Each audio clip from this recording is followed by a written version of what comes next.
आप यह कहानी सुन रहे हैं PSJMD पर। रात के अंधकार को चीरते हुए ट्रक रफ्तार से भाग रहा था। हड्डियों को गला देने वाली सर्द हवा अपना कहर ढा रही थी। रात के ठीक 12 बजे थे। रास्ता खुला मगर सुनसान था। ट्रक की हेडलाइट सड़क के काले घने अंधेरे को पूरी तरह दूर करने की नाकाम कोशिश करती आगे बढ़ रही थी।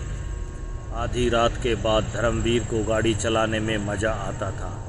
ज़्यादातर इस वक्त सड़क बिल्कुल सुनसान मिलती, जिसके कारण उसे अपनी मर्जी के मुताबिक गाड़ी भगाने का मौका मिल जाता था। ऐसे वीरान रास्तों पर उसका रोज़ का आना जाना लगा रहता था। आधी रात के बाद लूटपाट की वारदातें आम बात थी। हालांकि धर्मवीर किसी से डरता नहीं था। रोज़ की तरह आज भी उसी रफ्तार से वह आगे बढ़ रहा था। रास्ता काफ़ी डरावना होने के बावजूद वह बेफिक्र होकर तेज़ी से गाड़ी चला रहा था। गुजरात का बॉर्डर पार करके गाड़ी राजस्थान में दाखिल हो रही थी। अंबाजी होकर आबू पर्वत रोड की ओर आगे बढ़ने वाला रास्ता टेढ़ी मेढ़ी पहाड़ियों से गुजरा था। राजस्थान में एंटर होते ही बॉर्डर पर आने वाले छोटे से शहर को क्रॉस करते उससे पहले ही एक हादसा हो गया। घने जंगल में पहाड़ी की ढलान पर एक ज़बरदस्त धमाके के साथ गाड़ी का टायर फट गया। ब्रेक लगाकर धर्मवीर ने गाड़ी को कंट्रोल कर लिया। टायरों की चीख के बाद गाड़ी रुक गई।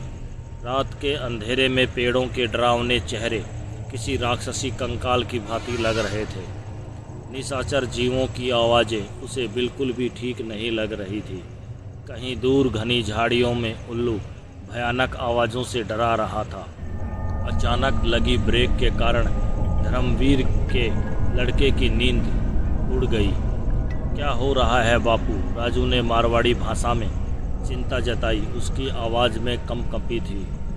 गाड़ी पंचर हो गई है और कोई बात कोनी। तो उठ गयो है तो टायर बदलने में मेरी मदद कर। एड़ी घबराने की बात कोनी है। अब रजाई उतार कर मेरी मदद कर। धर्मवीर ने अपने बेटे का हौसला बढ़ाया। जी बापू कहकर राजू आसपास के जंगलों में नज़र घुमाता हुआ अपने पिता की मदद करने लगा। किसी डरावनी कहानी से यह माहौल कम नज़र नहीं आ रहा था। हर जगह भूतिया टीले जैसी दिखाई दे रही थी। हैरानी की बात यह थी उसकी ट्रक के अलावा और कोई वहां इस सड़क पर दूर दूर तक दिखाई नहीं दे रहा था। काफ़ी डरावना हॉरर सीन था। धर्मवीर गाड़ी को जैक लगाकर फटाफट नट बोल्ट खोला और टायर बदला। दोनों अनजाने डर के चलते जल्दी से गाड़ी में बैठकर अपनी जगह ले ली। धर्मवीर को डर इस बात का था कि इस वीरान जगह पर कोई जंगली जानवर हमला न कर दे, मगर भगवान के कारण ऐसा कुछ नहीं हुआ। गाड़ी स्टार्ट करके दोनों आगे बढ़े। सर्द हवाएं अभी भी पेड़ों पौधों में सरसराहट भर रही थी। नज़ारा देखकर धर्मवीर की आंखें खुली की खुली रह गई। वह कोई छोटे से कस्बे का स्टॉप था और बस स्टॉप पर लंबा घूंघट ताने कोई औरत खड़ी थी। हॉरर मूवी के सीन का नज़ारा देखा। ऐसा नज़ारा देखकर राजू पूरी तरह सहम गया और बोला, पिताजी कोई औरत खड़ी दिखाई दे रही है। हाँ बेटा, होगी कोई दुखियारी।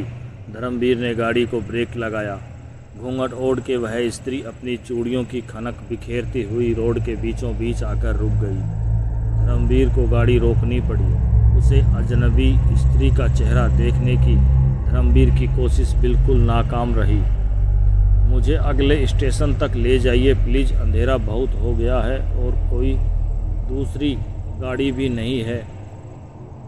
ऐसा बोलते हुए उस औरत ने धर्मवीर से कहा। तब धर्मवीर को उस पर रहम आ गया। जिस स्त्री को आधी रात में घर से निकलना पड़ा है, कोई ज़रूर बड़ी मजबूरी या बड़ी मुसीबत होगी। ऐसा सोचकर धर्मवीर अपने बेटे राजू को बोला, राजू बेटा जा बोल दे पीछे बैठ जावे, अगले स्टेशन पर उतार देंगे। राजू ने इस स्त्री से बात करने के लिए खिड़की से बाहर निकला, मगर वह रहस्य में स्त्री जाने कहाँ गायब हो गई। पिताजी, वह औरत तो नहीं दिख रही। राजू परेशान होकर बोल उठा। खिड़की खोलकर पीछे देख ले। एक बार धर्मवीर की बात मानकर उसने पीछे का नज़ारा देखने के लिए ड्राइवर सीट के पीछे में लगी खिड़की को खोल दिया। राजू की आंखें हैरत से फटी की फटी रह गई। वह तो पीछे बैठी है पिताजी। उसने बात भले ही अपने पिता से कही थी, लेकिन जैसे वह खुद को भी यकीन दिला रहा था। राहत की सांस लेते हुए धर्मवीर ने गाड़ी की गति तेज कर दी, जबकि राजू की नींद अब उड़ चुकी थी। वह अजनबी स्त्री किसी छलाव की तरह गाड़ी में चढ़ बैठी और हमें मालूम भी नहीं लगा। लगातार 2 घंटे तक गाड़ी भगाने के बाद धर्मवीर के जहन में वह बात आई। उसे लुगाई को जहां उतारना था वह स्टॉप तो पीछे चला गया। उसने ब्रेक लगाए और बोला, अरे राजू, उस औरत को उतारना था ना।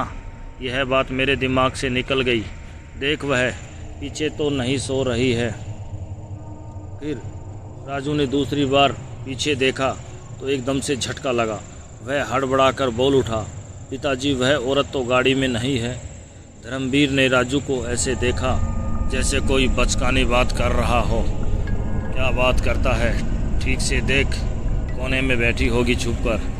तब राजू बोला, ठीक से देख लिया पिताजी, वह गाड़ी में नहीं है। जब गाड़ी धीरे हुई होगी तब वह गाड़ी से उतर गई होगी। उस अनजान औरत का डरावना चेहरा अभी भी धर्मवीर की आंखों से दूर नहीं हो रहा था। उसका तर्क जैसे उसके गले में अटक गया। अब वह बस इस घटना को भूलकर जल्दी से अपने घर जाना चाहता था। फिर वहाँ 1 मिनट के लिए भी नहीं रुका और लगातार तेज रफ्तार ट्रक भगाता हुआ सुबह 9 बजे धर्मवीर अपने घर राजस्थान गाड़ी पहुंचा दी। हाथ मुंह धोकर नाश्ता करने के बाद उसकी पत्नी सब्जी लेने बाहर निकल गई। राजू अपने दोस्त से मिलने चला गया। नाश्ता करने के बाद धर्मवीर को बड़ी ज़ोर से प्यास लगी। फ्रिज से बोतल निकालने के इरादे से वह उठने लगा कि अपने सामने आकर रुक गए नंगे पैरों को देखकर बुरी तरह चौंकते हुए धर्मवीर ने नज़र उठाकर ऊपर देखा। उसके बदन में डर की सिरहन दौड़ गई। घूंघट में एक भयानक चेहरा मुस्कुरा रहा था। डर के मारे धर्मवीर की जैसे जान निकल गई। तू यहाँ क्या कर रही है? तू तो रास्ते में उतर गई थी ना? वह औरत बोली, मैं क्यों उतर जाती भला? तुमने ही मेरे को अपने साथ बुलाया है। अब तो मैं आपके घर में घुस गई हूँ, आपकी पत्नी बनकर। अब मैं आपको छोड़कर कहीं जाने वाली नहीं हूँ, और किसी को बोला तो मैं तुम्हारी जान ले लूँगी। अब धर्मवीर जहाँ खड़ा था वहीं भूत बन गया। उसको यकीन ही नहीं हो रहा था कि एक भूतनी उसके घर में मौजूद थी, मगर उसने बोला कि उसके तो पत्नी है घर में। डरते डरते वह इतना ही कह पाया।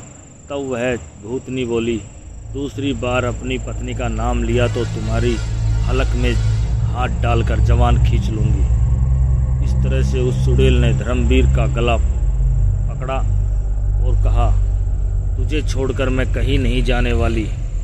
तब धर्मवीर ने डरते हुए बोला, मैं तुमको रखूँगा कहाँ? तब वह चुड़ैल बोली, मैं बताती हूँ, तुम मुझे अपने जांग में रखो और इसके लिए तुम फटाफट से अपनी जांग पर चीरा लगाओ और मेरे सर के कुछ बाल काट कर तुम्हारी जांग में सिलाई कर लो। मैं वहीं रहूँगी। न चाहते हुए भी धर्मवीर को उसका हर हुक्म मानना पड़ा। उसकी ज़िंदगी प्रेत बाधित हो चुकी थी। ऐसा सोचते हुए धर्मवीर अपनी जांग चीर लिया और उसने चुड़ैल के बाल काटकर अंदर सील लिया। उसके बाद वह बदसूरत चेहरा एक खूबसूरत चेहरे में बदल गया और धर्मवीर के साथ उम्र भर उसकी घरवाली बनकर रही। धर्मवीर की असली पत्नी को डराकर चुड़ैल ने कभी उसे धर्मवीर के करीब नहीं आने दिया, मगर धर्मवीर दिन दिन दुबला होता गया। एक दिन अचानक ही उसने अपने कमरे